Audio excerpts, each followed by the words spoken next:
Holland is not an accepting community. It's not a progressive community. It's really, I mean, it's trying. I know it's trying. We've been trying for a long, long time.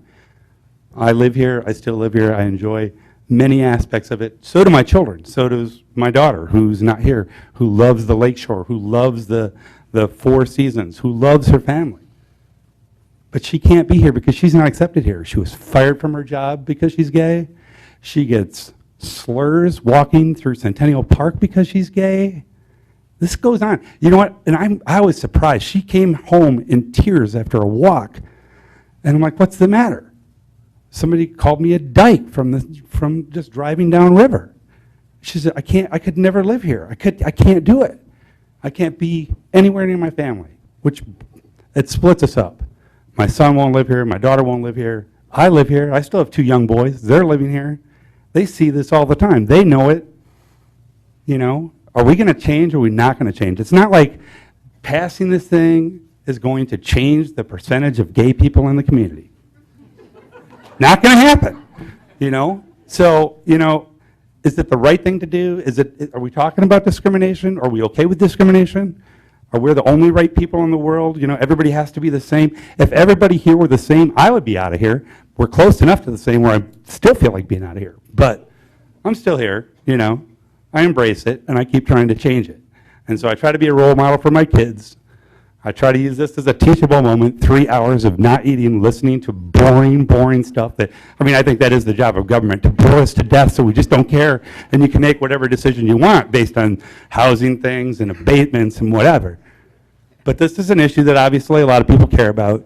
My children care about it. I care about it too, and I don't feel like necessarily me saying anything is going to change anybody's vote up here. And I know at least 4 or 5, maybe even 6 of you. I have no idea even what your positions are. But I can tell you what mine is, you know.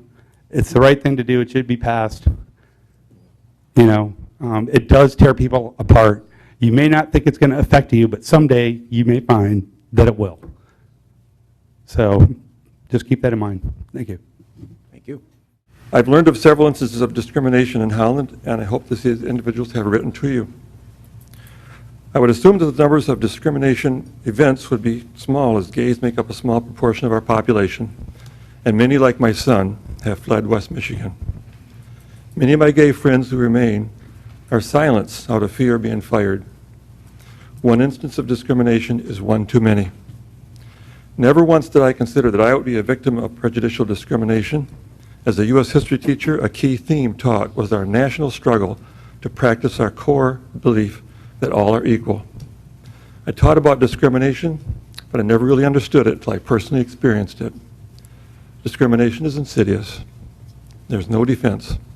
No amount of reason, appeal to justice, and even support from prominent ministers, Christian reform ministers, had any impact.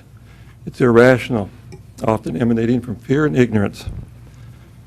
Some now actually claiming that these amendments will be discriminatory against them by preventing them from discriminating. To me, how twisted is that?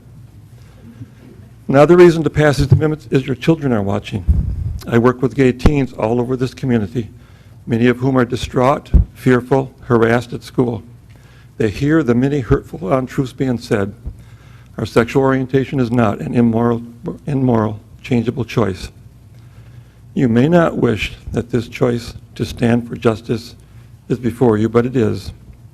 These kids are wondering, is my community going to respect me, or is it going to conclude I am a second-class citizen with so little value that I can be discriminated against simply for who I am, with no concern for my skills or the content of my character?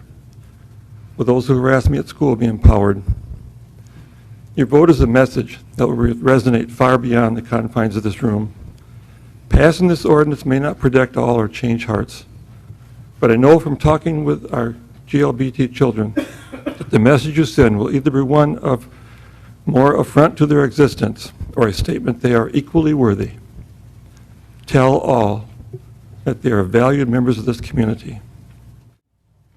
Good evening and welcome. Thank you. Dean Whitaker. One of the things that's happening to our community is as we experience discrimination in all of our lives, it's starting to affect our ability to attract and keep talent in our community. Without talent, we don't have diversity of thought. And without the acceptance of this diversity of thought, we don't have innovation. Without innovation, our companies will suffer in terms of their ability to produce products and services that are globally competitive. So my point of view is really one of economics, and I think it's also one of the right thing to do. And what I really see happening is twofold. One is we've heard a lot of emotional and very painful stories told tonight, but I'd also tell one in terms of our ability as a small company to attract and keep talent. I now have an office in Kathmandu. And why do I have an office in Kathmandu, Nepal? Because the young man that I hired who graduated from Hope College to the top of his class would not live in Holland, Michigan. His girlfriend would not live in Holland, Michigan. They came here, they looked, they decided it was a closed community. They decided they needed to go somewhere else. We lost that talent other than he now works virtually for us from Nepal because he couldn't feel welcomed in our community. So really it's up to you. Are we going to continue to be a community that's closed to other people? Are we going to become a welcoming community? Are we going to exclude talent, or are we going to embrace it? And the choice is really yours to make. And I applaud you for your stamina tonight, and I applaud you for all your attention and your ability to listen to all of our points of view. So with that, I thank you, but I would also ask, the choice is yours. What's it going to be? Are we going to be a community of inclusion or a community of exclusion? Thank you.